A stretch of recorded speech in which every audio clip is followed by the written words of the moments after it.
Okay, here I am again talking about another technology topic that I really interested in.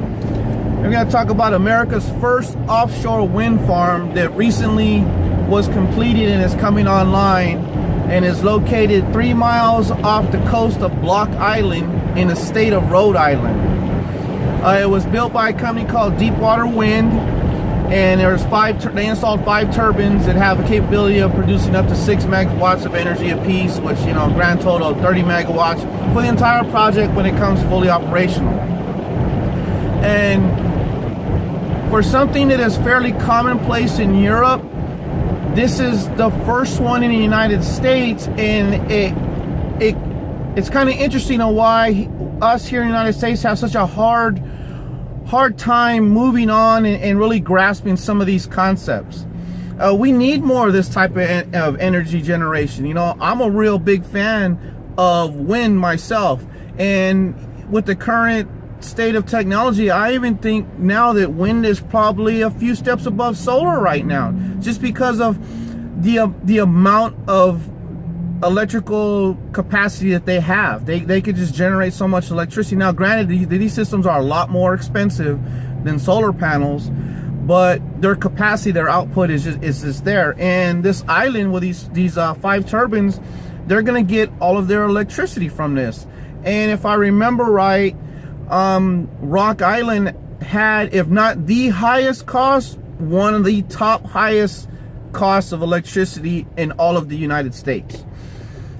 Basically because of where it was at. They were relying on diesel generators to provide electricity for the island, because it's kind of isolated and it's not connected to the grid.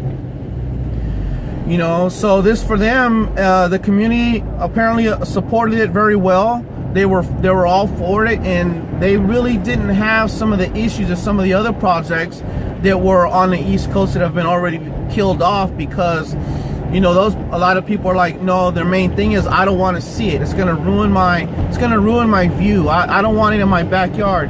We need to do this kind of stuff, but not in my backyard. Come on, people. If everybody said not in my backyard, we'd never build anything and we wouldn't get anywhere with it. Sooner or later, it's gonna have to be in somebody's backyard, period. That's all there is to it. And also the other thing for these offshore is, you run into this cost issue, because building offshore is a lot more expensive than building, on land. You have all this underwater infrastructure you have to construct. Laying cables to bring the power from the offshore site on land. There's a lot more cost involved with offshore, construction.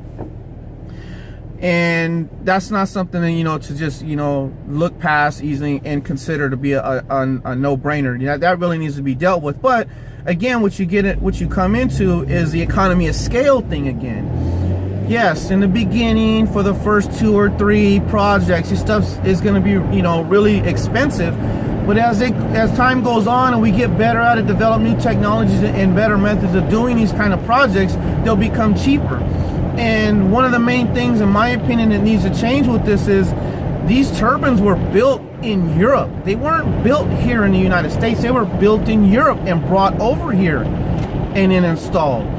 And that needs to change. Right? There needs to be a company in the United States that has the capability of building these things in the United States, so we don't have to pay all those import taxes and all the transportation costs of bringing these things across the Atlantic Ocean, or maybe in the Pacific Ocean if they're built someplace else like Japan.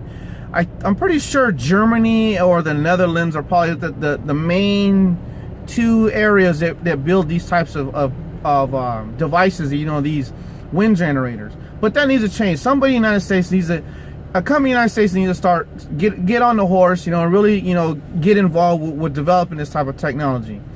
And somebody like GE, which actually had a part in this project. But that's like the main thing that I feel needs to be changed. As far as moving forward with these things, that comes to more of a political will thing. People just accepting the fact that things like this are going to be part of the future. You're not going to get around it. That's just all there is to it. People are so anti coal, anti you know, those types of wind, electrical generation. Hell, anti-nuclear, which is the one type of technology out there right now that you can argue how clean it is. You have to deal with the waste after that, but that's because of the types of reactors we use, and that's a topic for another conversation. There are other type of nuclear reactors that have extremely less issues than the ones we use now. But anyway, back to the wind generation. Rock Island, good for you.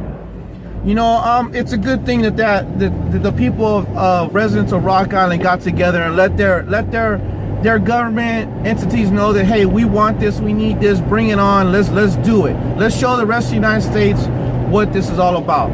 Now I'll put some links in the description so you know, we can read about this company and this technology involved with this, and you can even dally into a little bit more of the cost of it.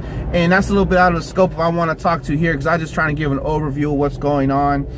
But wind power has a lot of potential that we need to definitely tap. Offshore is definitely better than onshore, because offshore winds are almost constantly blowing and are way more stronger than onshore winds, and we need to probably definitely move in that direction. And at the end of the day, we need more of this. We need to get on board with this and be a lot more serious than we are as a society in the United States. I'm the Mad Minister, and that's my opinion.